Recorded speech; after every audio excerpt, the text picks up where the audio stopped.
Hey there, quirky people! I am your host, Anna, and today we'll be talking about the new Supergirl in The Flash. Director Andy Muscheitti is introducing Supergirl for the very first time in DC movies, and she is very different from what we've seen on the CW. Sasha Calle is playing Supergirl in the DCEU. The moment she was cast as Supergirl was beautiful. You know what this is? What? You're Supergirl.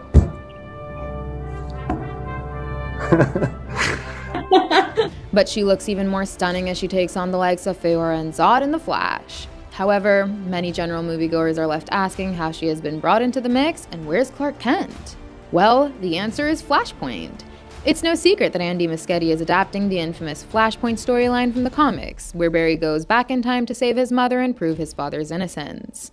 And in doing so, he changes the whole timeline. The repercussions of him saving his mom cause a butterfly effect that changes the events of both the past and the future. But in the upcoming movie, Barry's actions cause different universes to collide with one another. Certain elements of alternate universes get pulled towards each other like magnets. Time has a pattern. Different people, different worlds, drawn to each other like magnets. And that creates a world without metahumans where Superman is no more.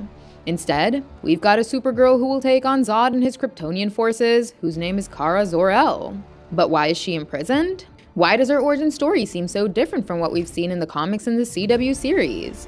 We're gonna answer all these questions in this video.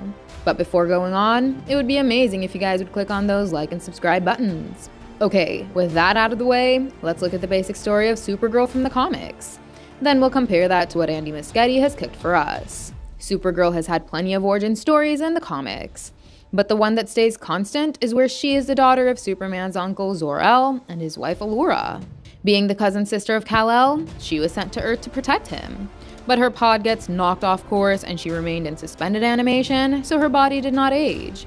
By the time she arrived on Earth, years had passed and Clark Kent had already become Superman. So even though Kara was older than her cousin, she looks much younger. Instead of getting guidance and protection from her, he ends up guiding her as she settles on Earth. But here in the DCEU, the story seems to be very different. Sasha Calle is playing an alternate universe version of Supergirl instead of the classic version that coexists with her Kryptonian cousin. She looks so different from her blonde comic book counterpart because the DCEU wanted to give us something new. Instead of the blonde Kryptonian girl, DCEU's Supergirl carries a short black-haired look because she has been inspired by Lara Lane Kent. In the Injustice Gods Among Us storyline, Lara is Superman's daughter from a different universe. There she was active as a superhero alongside her father. But in the DCEU, only the look that she is sporting is similar to Lara, but her actual name is Kara. It's not Clark. My name is Kara. She comes in as a replacement for Clark Kent.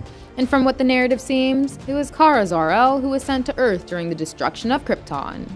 But as soon as she arrives on Earth, she wasn't found by a kind couple like Jonathan and Martha Kent. The government found her and locked her up to conduct experiments on her.